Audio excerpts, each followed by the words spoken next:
Salam sukacita dan salam sehat sejahtera untuk umat beriman Gereja Maria Kusuma Karmel, Paroki Meruya.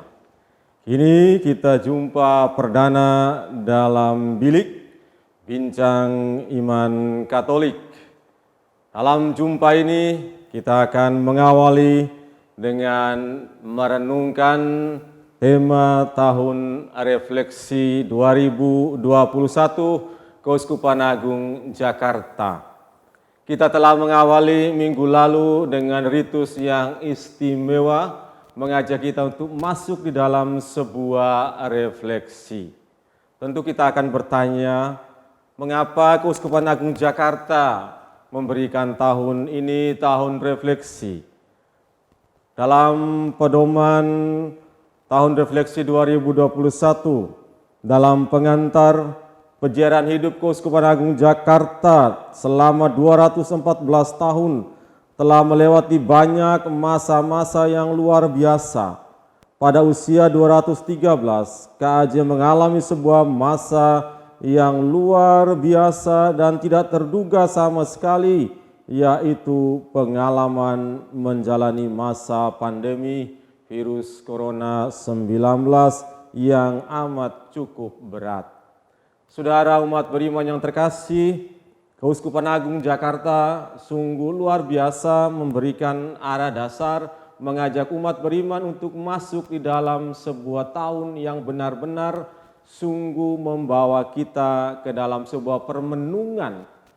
Dengan kata lain, kita diajak untuk berziarah atau retret atau mengambil waktu untuk melihat karya-karya perjalanan selama ini yang telah lewat, yang telah dijalani. Begitu banyak karya iman, begitu banyak karya amal, begitu banyak perjumpaan kasih, begitu banyak sapaan para gembala, karya pelayanan cura animarum yang luar biasa kepada umat demi bonum comune.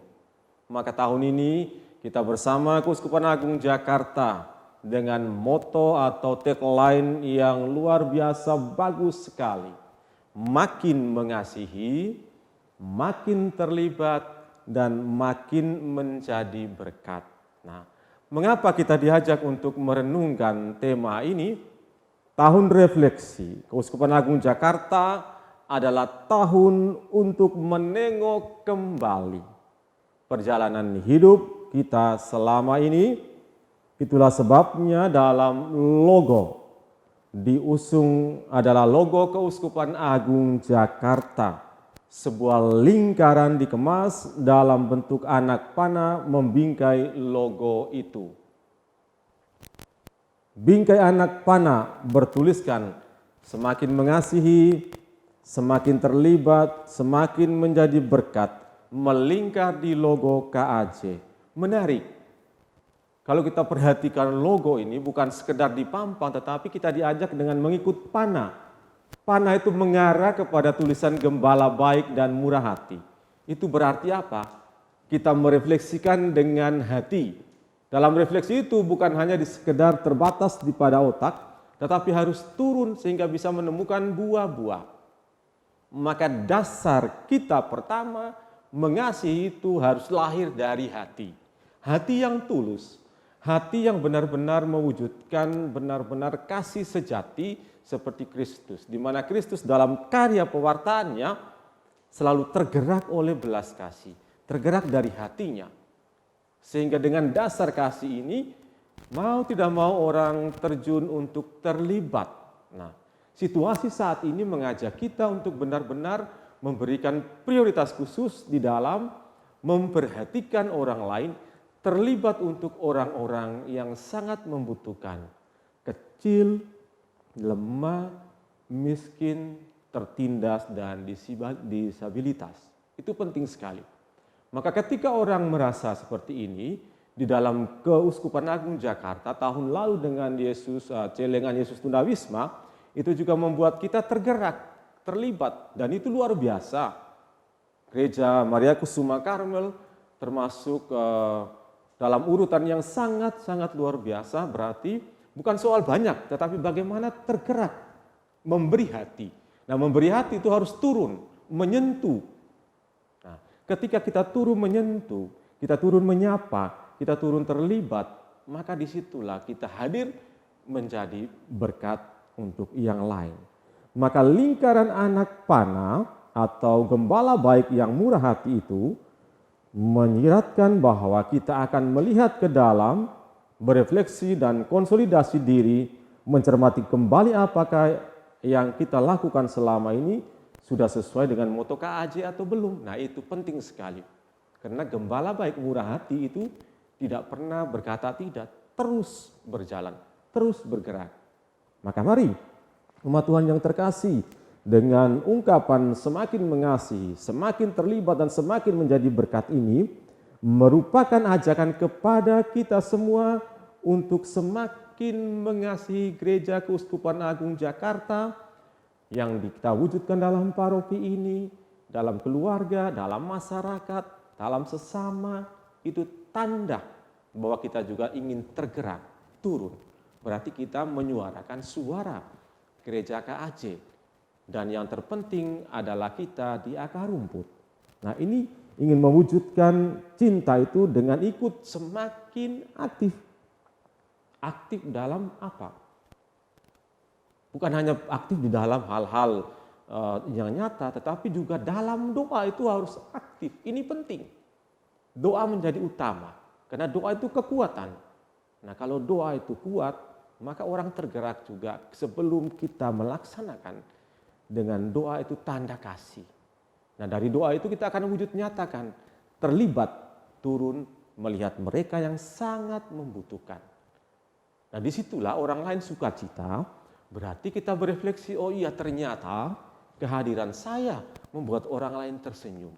Disitulah berkatnya. Maka sungguh, kalau kehadiran kita satu untuk yang lain untuk yang lain, itu menjadi luar biasa berkatnya. Oleh karena itu, umat Tuhan yang terkasih, kita juga jangan lupa memperhatikan warna biru dalam lingkaran anak panah itu bersifat menyejukkan. Nah, artinya apa? Kalau kasih kita itu sampai pada sasaran, hati ini sejuk rasanya.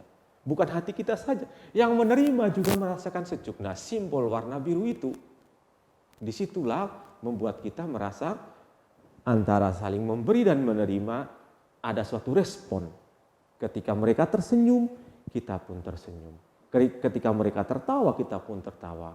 Disitulah letak bagaimana Yesus selalu memberikan garis bawah adalah dalam segala sesuatu, lakukanlah dengan sukacita, Roh Kudus akan menyertaimu, dan kamu, apa yang kamu miliki, apa yang kita miliki biarpun kecil, pasti menjadi berkat dan menjadi cinta untuk orang lain. Umat Tuhan yang terkasih, mari kita 1 tahun ini kita bersama-sama membawa Keuskupan Agung Jakarta, paroki kita, lingkungan kita, wilayah kita, keluarga kita masing-masing. Dengan tekun dan ingat kalau kita pelajari dalam doa, tahun refleksi itu sungguh luar biasa bagus. Doa yang penuh reflektif, doa yang sungguh mengajak orang untuk masuk di dalam doa itu sehingga benar-benar merasakan dari doa itu dia terjun. Mari umat Tuhan yang terkasih dengan penuh iman dan dalam kuasa Roh Kudus dengan doa para perintis Keuskupan Agung Jakarta, paroki kita, doa Santa Perawan Maria dari Gunung Karmel dan terlebih Santo Yosef. Seorang tokoh yang luar biasa ini pasti menjadi teladan untuk kita berbagi, mencintai, terlibat dan menjadi berkat. Semoga Tuhan memberkati niat baik kita, semakin mengasihi, semakin terlibat, dan semakin menjadi berkat untuk sesama. Tuhan memberkati kita semua.